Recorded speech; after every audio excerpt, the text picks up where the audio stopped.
ഇനി വല്ല അസുഖം വന്ന് ആശുപത്രിയിലാണെന്ന് വരെ ചിന്തിച്ചു. ഞാനത് പേടിച്ചുപോയി. എന്നോട് വക്കീലിന് വല്ല ദേഷ്യമുണ്ടോ? എന്നാര് പറഞ്ഞു?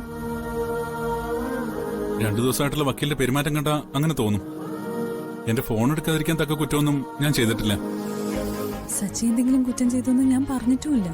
പിന്നെന്താ എന്റെ ഫോൺ എടുക്കാതിരുന്നേ? എന്റെ ഭാഗത്തുനിന്ന് എന്തെങ്കിലും തെറ്റുണ്ടായിട്ടുണ്ടെങ്കിൽ ക്ഷമ പറയാൻ എനിക്ക് ഒരു മടിയുമില്ല. സച്ചി എന്തിനെങ്ങനെ ആവശ്യമില്ലാത്തവരെന്ന് ചിന്തിച്ചു കൂട്ടുന്നത്? 1 2 തവണ എന്നെ വിളിച്ചപ്പോ കിട്ടിയില്ല, അത്രയല്ലേ ഉള്ളൂ. സച്ചി, ഞാനൊരു അഡ്വക്കേറ്റാ. ചില കേസുകളൊക്കെ വരുമ്പോ തല പുകയും. പഴയ വിധികളൊക്കെ റെഫർ ചെയ്യാനും പഠിക്കാനും ഒക്കെ ഒരുപാട് സമയം വേണ്ടിവരും. അപ്പൊ ചിലപ്പോ ഫോണൊന്നും എടുക്കാൻ പറ്റിയെന്ന് വരില്ല. ഇപ്പോഴാണോ വക്കീലിന് ഇത്രയും തിരക്ക് വന്നത്? നേരത്തെ ഇങ്ങനൊന്നും ആയിരുന്നില്ലല്ലോ. എത്ര തിരക്കുണ്ടെങ്കിലും എന്നോട് സംസാരിക്കാനും എന്നോടൊപ്പം ചെലവഴിക്കാനും വക്കീലിന് സമയമുണ്ടായിരുന്നു. ഇപ്പൊ എന്തിനാ ഇങ്ങനെ ഒഴിവാക്കുന്നേ? സച്ചിയുടെ കേസ് ഇപ്പൊ ഈ കോടതിയിലല്ല, ഹൈക്കോടതിയിലാ.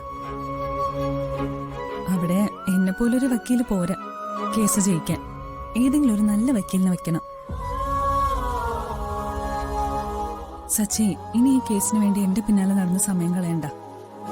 വേറെ എന്നെക്കാൾ നല്ല ഏതെങ്കിലും വക്കീലിനെ പോയി കാണുന്നത് നല്ലത്. വക്കീലേ, അതിന് നമ്മൾ കേസ് തോറ്റിട്ടില്ലല്ലോ. അവര് ഹൈക്കോടതിയിൽ നിന്ന് സ്റ്റേ വാങ്ങിച്ചത് വക്കീലിന്റെ കുഴപ്പമല്ലല്ലോ. അങ്ങനെ ഞങ്ങൾ ആരെങ്കിലും പറഞ്ഞിട്ടുണ്ടോ? ഇല്ലല്ലോ. പിന്നെ എന്താ വക്കീലേ? സച്ചി, ഹൈക്കോടതിയിലൊന്നും ഞാൻ വാദിച്ച ശരിയാവില്ല. വക്കീൽ എന്താ കരുതിയേ?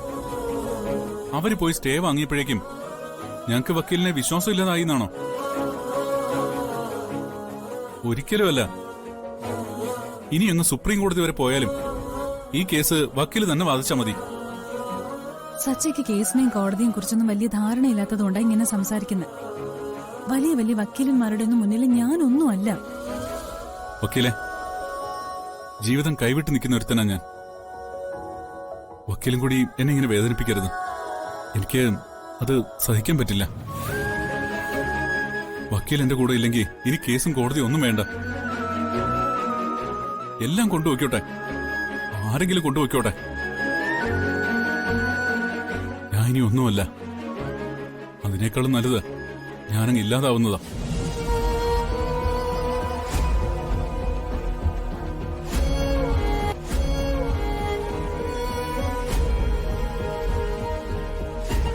സോറി സച്ചി, ഞാൻ അറിയാതെ പറഞ്ഞു പോയതാ.